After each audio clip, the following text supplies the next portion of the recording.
Morning. My name is Timmy Baloyi. I am a biotechnologist in profession, working in the germplasm development and biotechnology division in Small Grain Institute in Bethlehem. So our main research focus is to develop germplasm, whereby we improve the crops for various traits of interest. So we work on a variety of crops ranging from wheat, barley, oats, and also other new crops that are of interest, mainly small grains, including rice. So mainly what we do is that we continuously look for new traits that we can introduce into our adapted germplasm to continuously improve them, mainly for sustainability and to ensure that they can survive under various conditions, and also to feed the farmers' needs, which is mainly to improve on their profitability.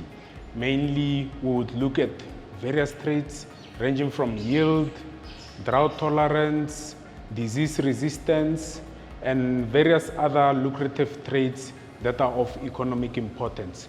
So our work would then be incorporated towards the future needs of the country, and ensuring that we contribute to food security at large. So mainly that's what we carry out. So we utilize molecular technological tools, biotechnological tools to try and incorporate those various traits into our crops. So over here we have some of the examples whereby we are carrying out cross-pollination. If I were to show you here, so here we'll always be on the lookout for various traits that have been characterized by other researchers, be it with our international collaborators, whereby they would have perhaps assessed a certain accession or a genotype for whatever trait it is of interest. And then if it has, for example, drought tolerance, and some of our South African adapted lines do not have tolerance to drought, then we would import that particular germplasm and then cross-pollinate it to our South African adapted germplasm. And thereafter, we then trace these genes into the newly adapted, into the newly crossed plants.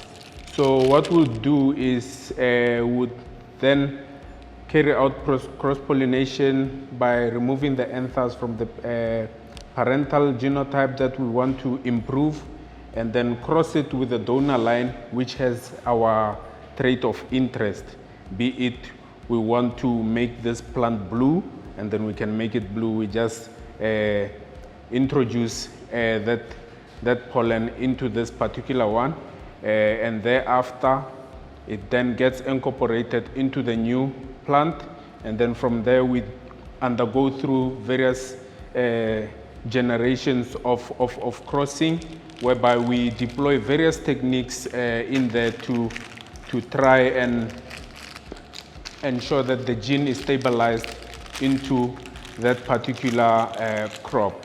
Some of the methods are called back crossing. Then from there, we utilize molecular markers to try and shorten the life cycle of breeding, or the breeding cycle rather. That's what we utilize. We utilize marker-assisted selection, whereby we have some of the diagnostic molecular markers which enable us to be able to trace whether that gene has been introduced and it has been stabilized in whatever crop that we want to improve. And then once we can trace that, I'll show you when we get to the other part whereby we do it in the laboratory, whereby when we screen it and then we see that that gene is continuously present there, Then we further advance the line and then send it out to breeders, mainly with the focus of improving profitability at the end of the day. So yeah, that's mainly some of the work we conduct, and most of it involves a series of other steps whereby we conduct a lot of lab screening, gene expression studies, and in instances whereby we don't have the molecular marker of interest, we then characterize the germplasm and try to develop our own molecular markers. So in instance whereby we can't locate a gene of interest, maybe say drought tolerance, with this, perhaps that particular crop doesn't have any information on how to improve drought, and it was never published on how it can be, we can improve drought. We then characterize the germplasm using other genomic tools, which we do in collaboration with our sister institute in the biotech platform. And then there we can then deploy various molecular technologies that will enable us to trace which would be the most probable gene or that would be responsible for whatever phenotypic trait that we are seeing.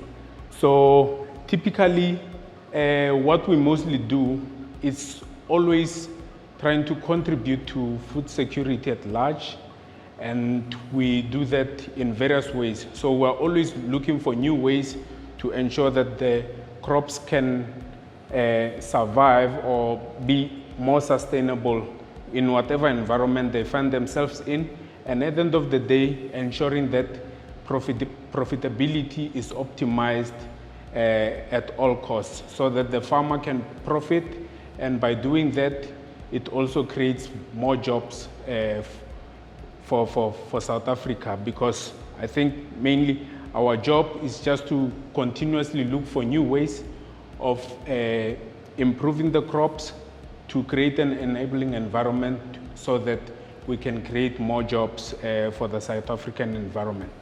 Yeah, so mainly those are the things, but then I'll take you through some of the work that we do in the laboratory. That's where we're going to see more things on how we carry out all these things. Yeah, no, thank you. So as I was saying, in the glass houses, this is where the magic happens, whereby we put in multiple traits of interest into a single genotype. So in that, we will screen the multiple genes that are present within each crop so that we can be able to know whether that gene is present or not. If it's not present, we can chaff off away anything that's not good, and then only bring in genotypes which we have developed that have good traits. So with that, we use a series of instruments for that. Some of these ones would give you real-time results, whereby you can quantify whether a gene is present or not, whether it's been expressed or it's not been expressed. It can do a series of multiple things. And then with that, we can then be able to bring a product into the market which is more profitable and can sustain changes in the climate and various other traits of economical importance. So yeah, this was just briefly around what we do after we have crossed the plants. Then we then screen them in here to validate if that gene is present or not. Then we can trace it and then ensure that it's stabilized in that particular crop, and then to filter out any other unwanted traits and only focus on the ones that would be more sustainable and profitable for the farmer, and also contribute towards food and nutrition security for the consumer at the end of the day.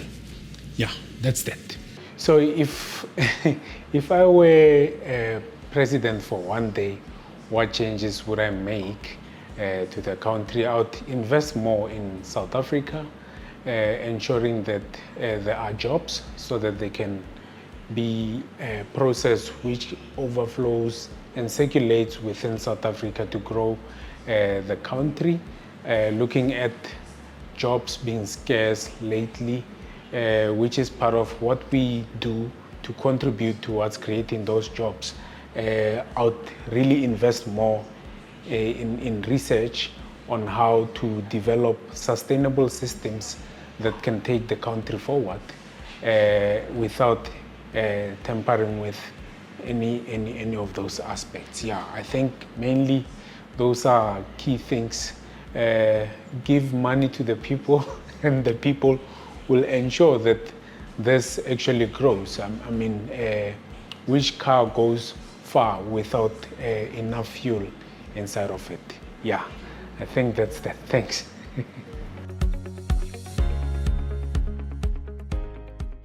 Come in, Fortuna. Some rough terrain coming up. Engage 4x4. Roger that. Engaged. Mission complete, Dad. The all-new Toyota Fortuna. Reimagine the luxury of freedom.